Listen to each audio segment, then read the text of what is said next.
Gratitude, gratitude, when you can lift your attitude. Gratitude, gratitude. Come on, everybody, lift your attitude. Happy Gratitude, Valentine's. gratitude. Happy Come on, Valentine's. lift that attitude. Happy Gratitude, Valentine's. gratitude. Happy Lift Valentine's. up that attitude. Good morning. Welcome to Love Morning. I am John, and this is Lisa.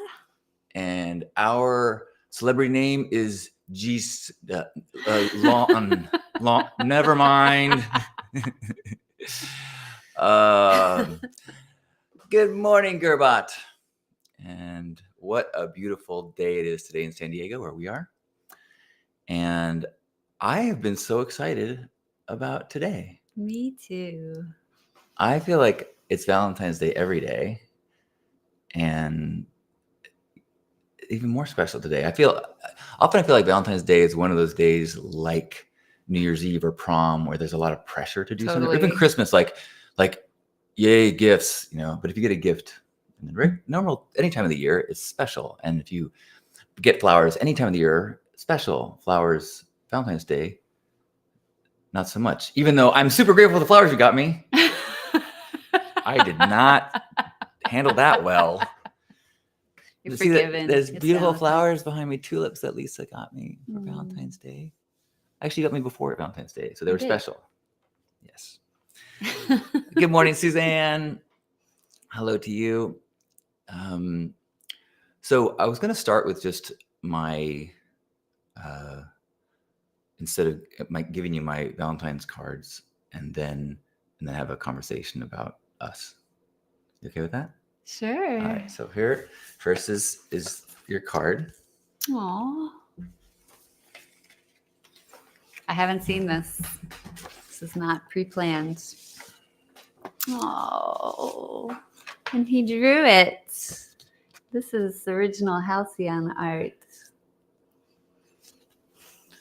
Oh. Yes. Says, the will you be answer is mine? an unequivocal yes. And I had a Ulysses-like quest to fix the computer last night. Not the computer, the printer. It got a page stuck way deep inside. There were tweezers. I there was was swearing. This close to ordering a new printer and just saying, be gone with you, beast. But I finally got it working this morning. So, Lisa, my beloved, I was led to you, called to you. Some divine force pulled me out of the life I had, pushed me to become the man I needed to be. I followed intuition to your doorstep. I couldn't believe you were single. How could a woman like you be single? So beautiful, so funny, so wise. You had so much presence that my inner little boy thought you were way out of my league. But that force pushed me toward you. My mind had an excuse, but my heart felt the connection. I loved you from the minute we first spoke. The honeymoon continues, but our love has matured. I'm still a giddy schoolboy around you, but now I've witnessed so many more layers to love. I admire you. I'm inspired by you. I trust your choices as much as I trust my own. I've never felt that way before. In addition to your dizzying attraction, In addition to the dizzying attraction to your looks and personality, I'm deeply impressed by the way you live your life. I seek your counsel. I'll follow your lead. And when I lead, I feel honored that you'll follow me. Most of the time, I feel us side by side, skipping through the days. When I'm driving home, I'm excited that you'll be there. When you're preparing for a trip, I'm sad that you'll be gone. But even when I long for you, I feel a deeper peace knowing that we are together no matter what. I'm living the dream, a dream I didn't know I had.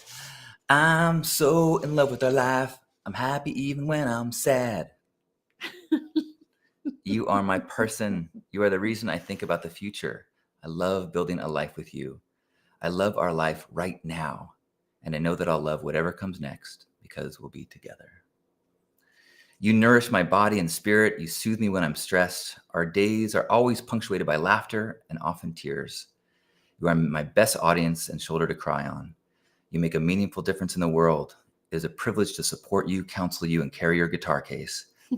I'm so happy that you exist in the world. I'm absolutely awestruck that you are my partner. Will you be my Valentine? Who would say no to that? Wow, thank you. Absolutely, yes.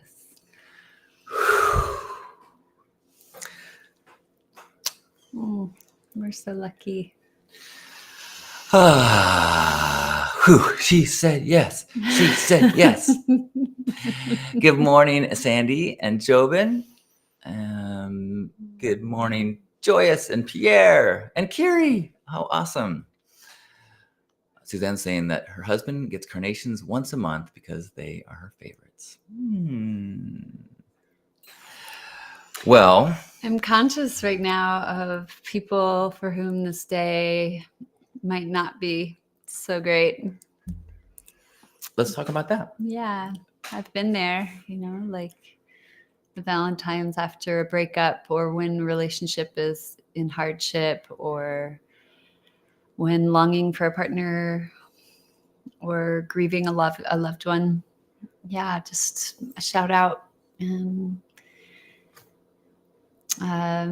compassionate hug for everybody who's waiting for this day to be over and walking down the streets with blinders. But before you conclude that this day sucks, I want to just talk more about this as a love day. Yeah. One of my favorite videos of my grandpa was we had a bunch of people come over to his house on Valentine's Day and Love Day, and he gave this beautiful talk about the different words for love. I think the Greek words, that there's eros, like romantic love. Mm-hmm. There's phileo, like brotherly love, and there's agape, which is like divine love.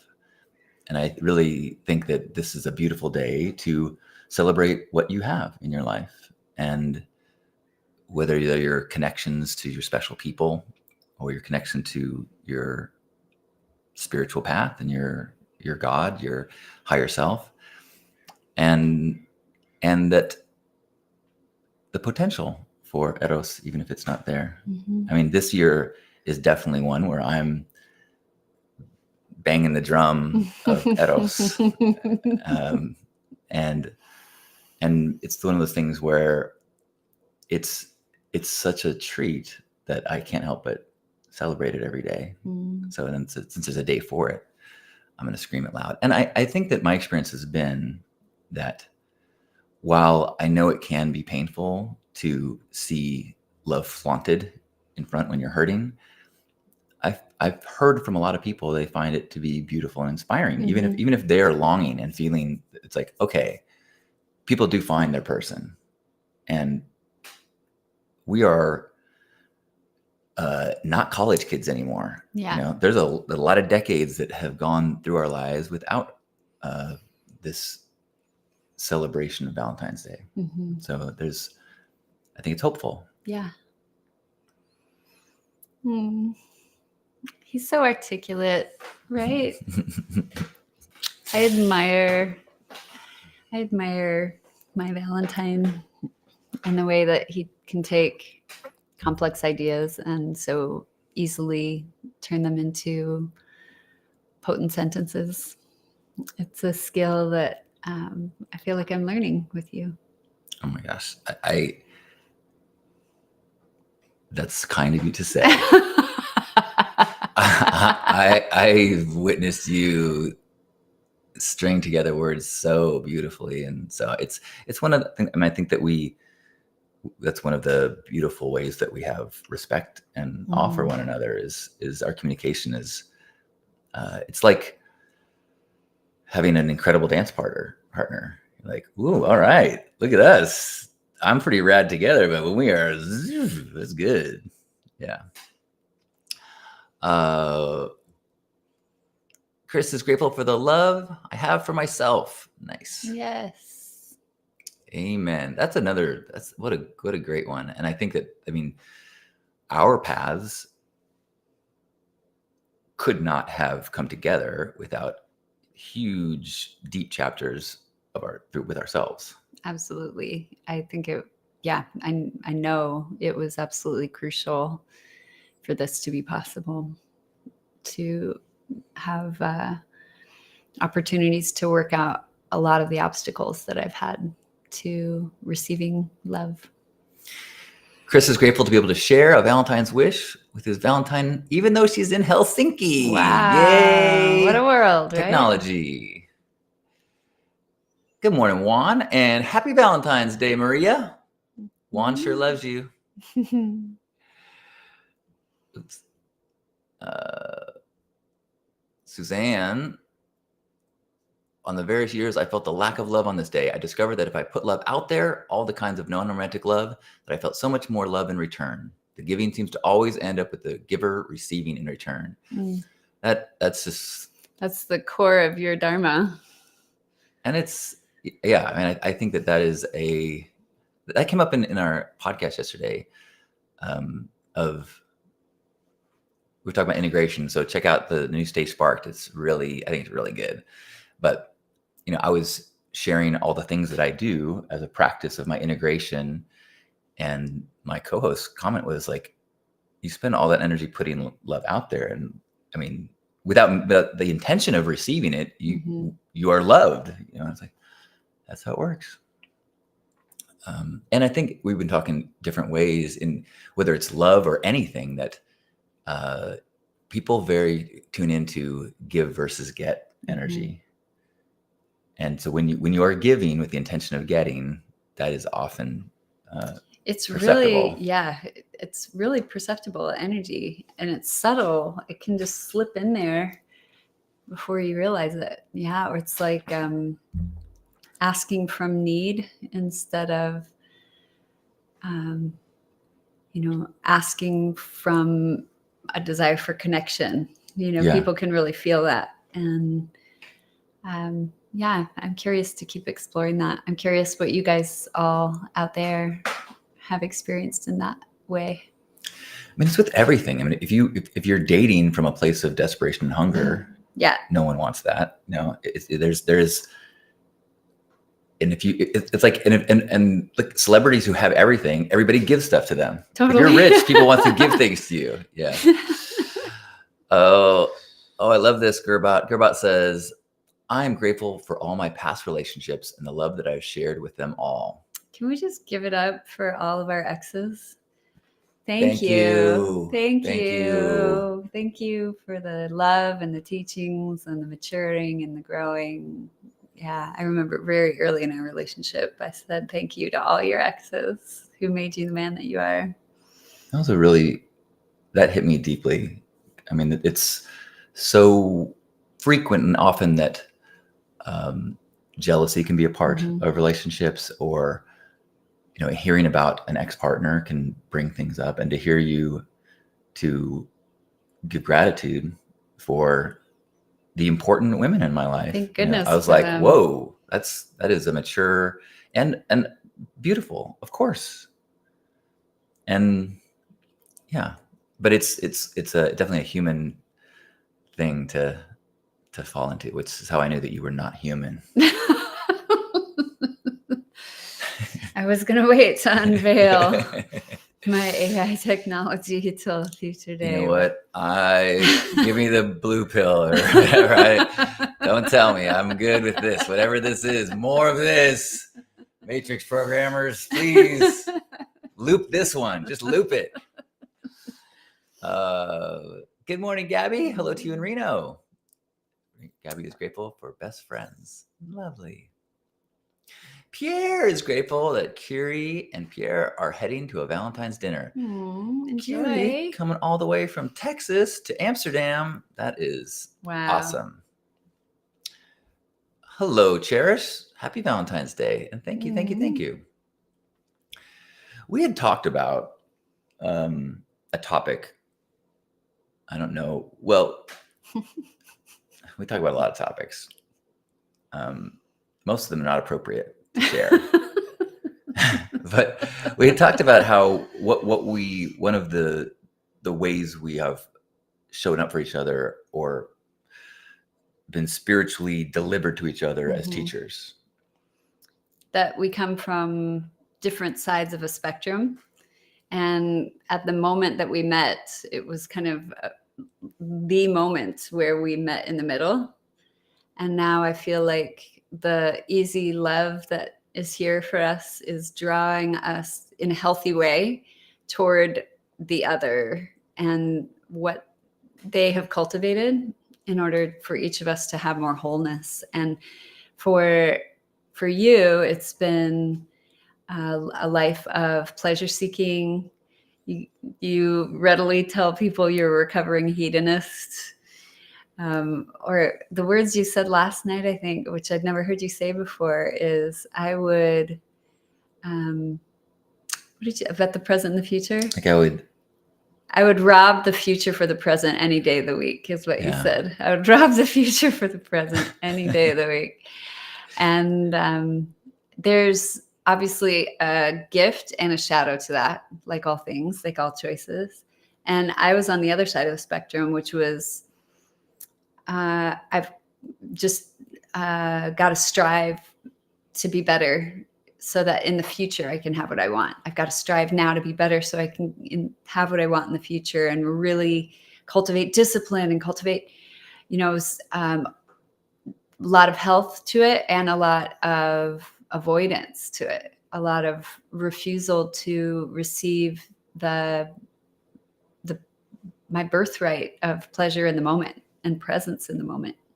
And I feel like that's a really habituated stream for me that you pull me out of in just such an easy, loving way without even trying, all the time, through funny things that you say, through just your daily little wooings back into the pleasure of the moment. Daily wooings. It does feel like that. Yeah. And I have had a really hard time with any sort of discomfort, and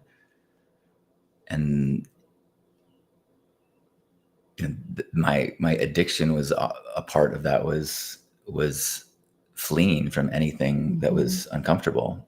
And so learning to be with discomfort and trust that there is lessons and growth. I mean, that one thing that you said is choosing growth over comfort. Oh boy. Oh, that is a tough one, but it's so alive for me now. I mean, like I right now, my body feels good. The last 2 months were among the most uncomfortable of my entire life. And without you, I don't know how I could have, well, I mean, I guess I could have made it through, but that you kept assuring me, that this too shall pass and there's something for you here. And I really feel it now. Like, I feel like there's been so many lessons. One is the appreciation of nothing. Yeah. Which is one reason I've been so happy the last few days, just because I'm not in pain, and also the compassion that I feel towards everyone who's in pain, and not just in pain, everyone that's aging. And I through this process, I recognized that I had a judgment about aging and frailty and people that were sick and weak. And through this, I've been able to witness, oh my gosh, behind that struggle is a warrior. Yeah. And Totally. that was world changing for me. Like, oh my gosh. And the like, oh my gosh, the struggles that so many people are going on through a daily basis.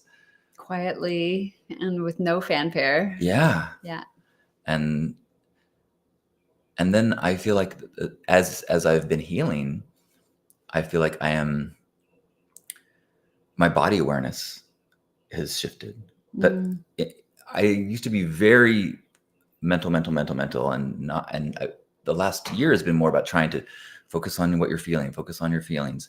And this pain has forced me to focus on my posture, focus on when muscles are in alignment, when they're not in alignment, when I'm dropping my head, when I'm falling into things. And I'm really noticing the difference. And I was really admiring you just last night of like, you're really doing it. Like every night when we sit, if we watch a show, he's sitting like this. And that's not easy to do at the end of the day when you're wanting to relax. I'm all like this or, curled over, but he's been without exception just sitting straight up because he's really gotten the importance, like been so motivated by your pain that something new is changing. We've been doing cold plunges and cold showers. That's not comfortable. And it's so enlivening. And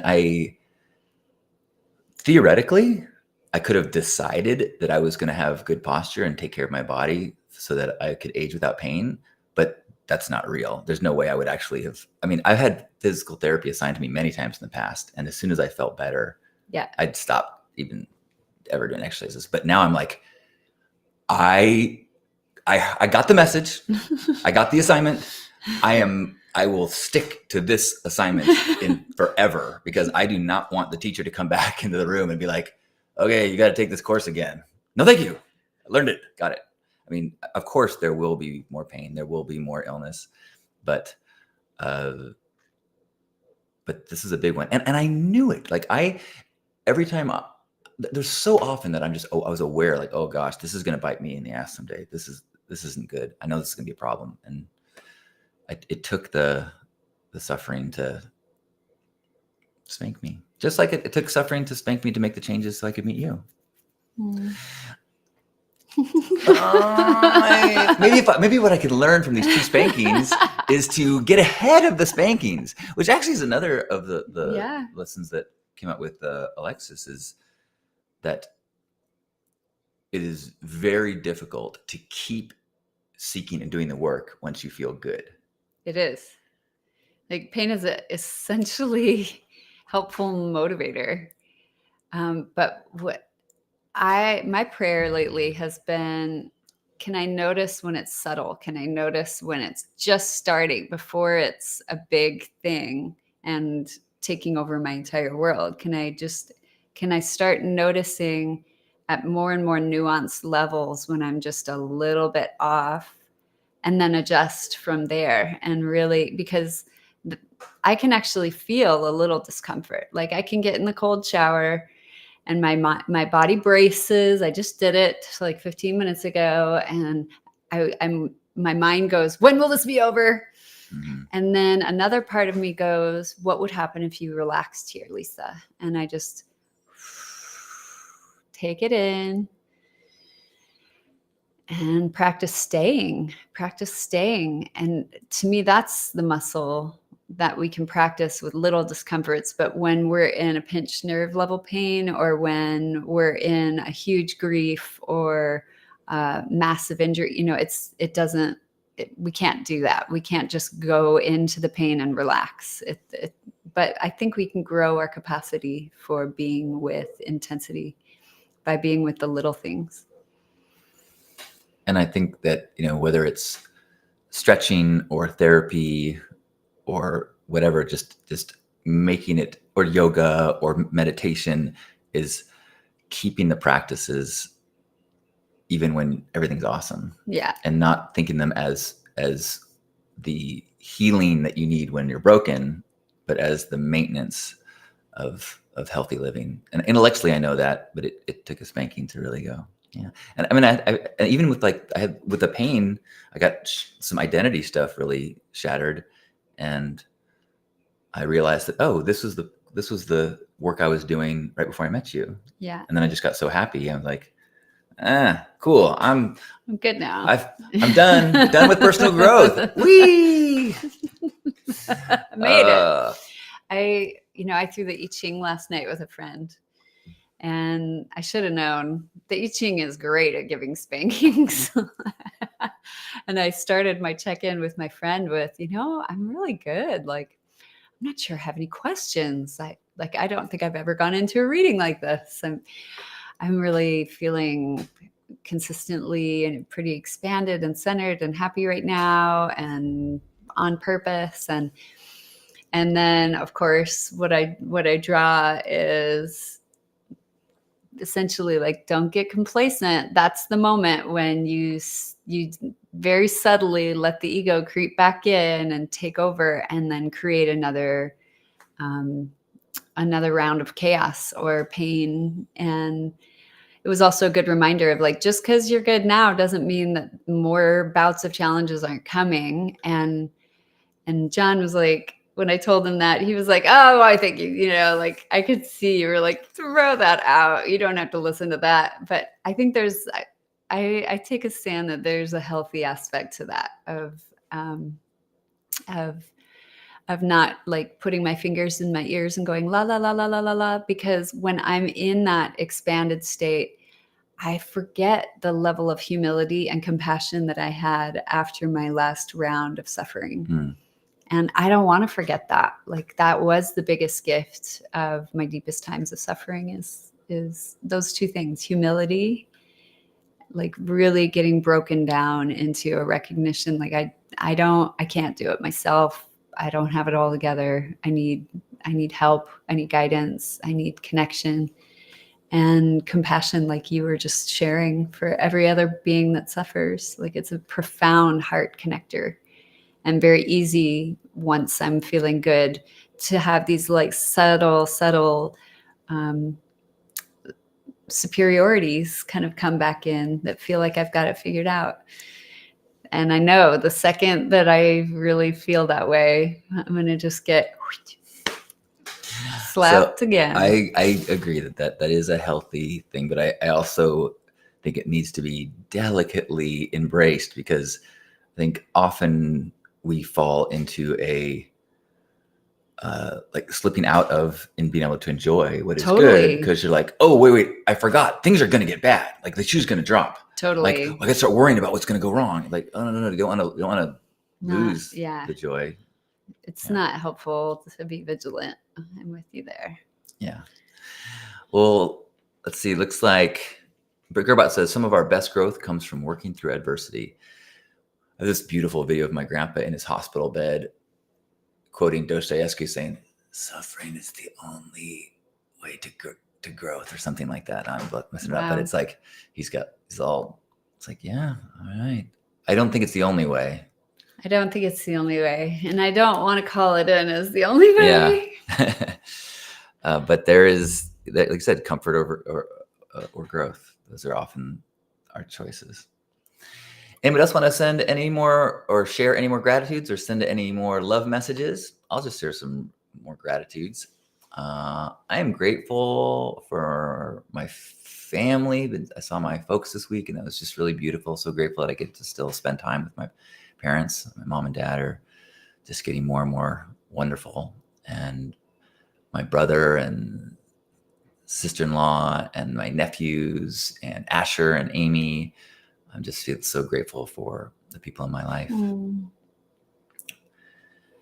grateful for this condo with all its quirks and grateful for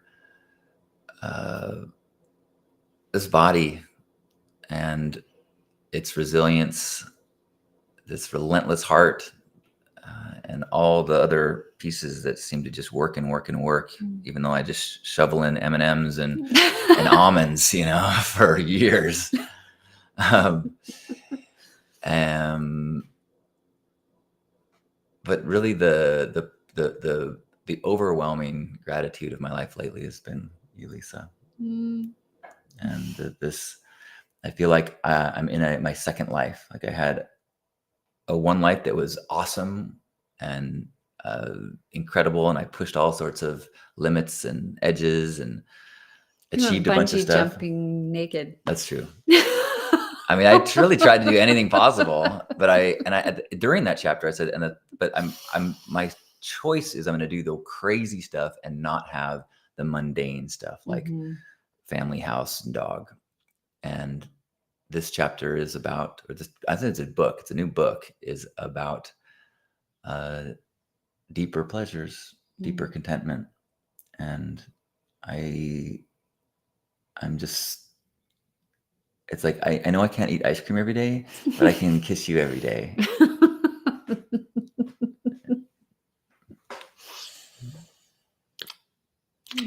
I feel the same. Absolutely. I just feel like as you were sharing your gratitudes, I started feeling mine. And the first one that came was grace, the mysterious force of goodness that just helps align everything and show me that everything is perfect and always has been perfect. And you are like the most physical representation of grace. I feel like you are heaven sent to make my life better.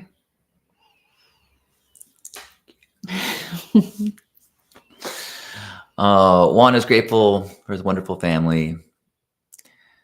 Kirbot, grateful for health for both of us and for everyone else here. Hope and grateful to meet the partnership. You guys are too much. Good morning, Tall Paul. Happy Valentine's Day. Well, I have got some surprises for Lisa today.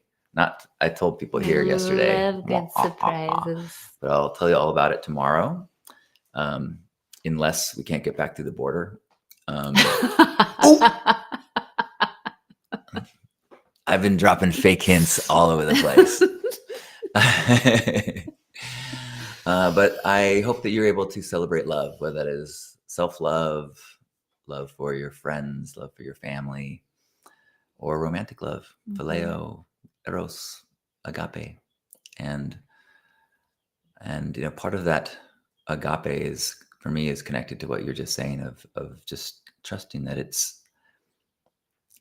is all perfect.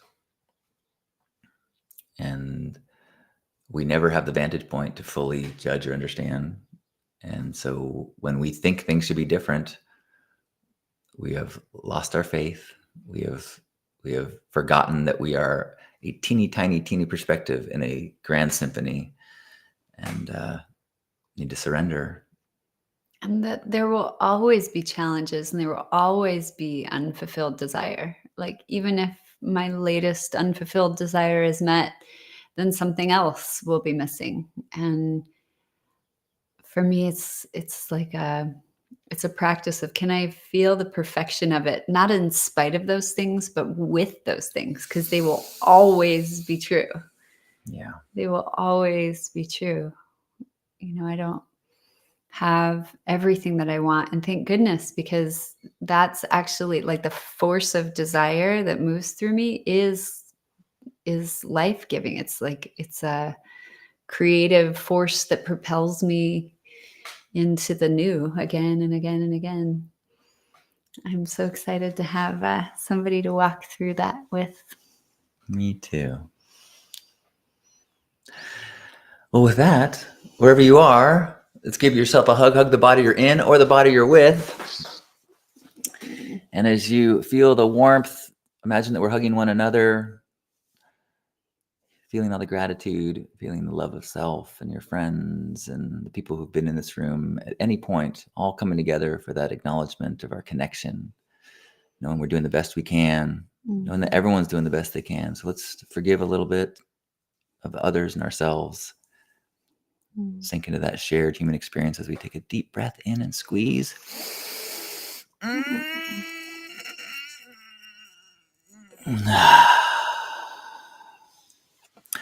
On behalf of Grandpa Caleb and all of us, thanks for being here for this Valentine's Love Morning. Happy Valentine's Day, everybody. Love you. Love you.